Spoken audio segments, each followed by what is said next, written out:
Mga bata, pag-aralan natin ang alpabetong Filipino. Simulan natin sa letrang A. Ano ang mga pangalan ng mga larawan sa ibaba? Sabihin nyo nga.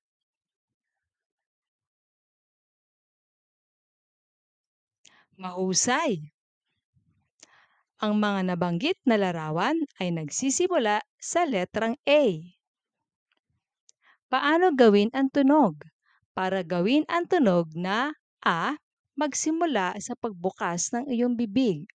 Panatiling mababa at patag ang iyong dila sa loob ng iyong bibig. Maaari mong pahabain ang tunog na A, tulad nito. A. Ilang mga halimbawa. Sabihin ang salitang aso ng dahan-dahan at pakinggan ang tunog ng letrang A sa simula. Mag-practice ng pagsabi ng aso at pansinin kung paano ang pakiramdam ng iyong bibig kapag ginagawa mo ang tunog na iyon. Halimbawa, a, a, aso, a, apo, a, asin, a, anak. Pagsasanay, pangalanan ang mga sumusunod na larawan. Itaas ang iyong kamay kung ang pangalan ng larawan ay nagsisimula sa letrang A. Handa na ba kayo? Nagsisimula ba ito sa letrang A? Tama, ito ay apoy. Nagsisimula ba ito sa letrang A? Hindi, ito ay mangga. Nagsisimula ba ito sa letrang A? Tama, ito ay apat. Nagsisimula ba ito sa letrang A?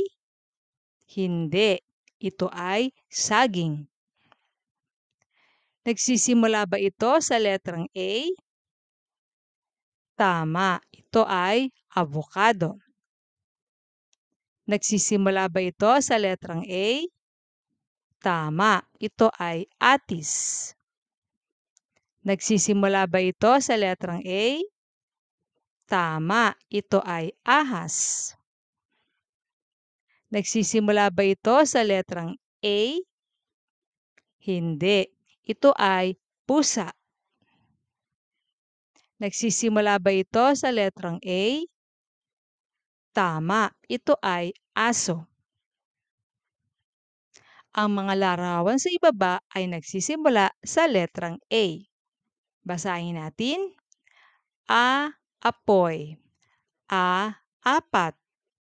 A, avocado. A, atis. A, ahas. A, aso. Magsulat tayo. Ang letrang A ay tumutukoy sa tunog na A. Malaking letrang A.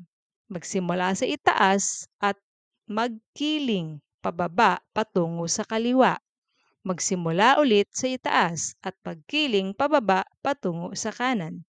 Sa huli, gumuhit ng isang linya sa gitna upang tapusin ang letra. Ngayon, mayroon ka ng malaking A. Maaari mong gawin ito sa isang papel. Maliit na letrang A. Para magsulat ng maliit na A, magsimula sa pagguhit ng maliit na bilog. Tapusin ito gamit ang isang matuwid na linya pababa sa kanan ng bilog. Ganito ang pagsusulat ng maliit na A. Maraming salamat mga bata. Naway mayroon kayong natutunan sa araling ito.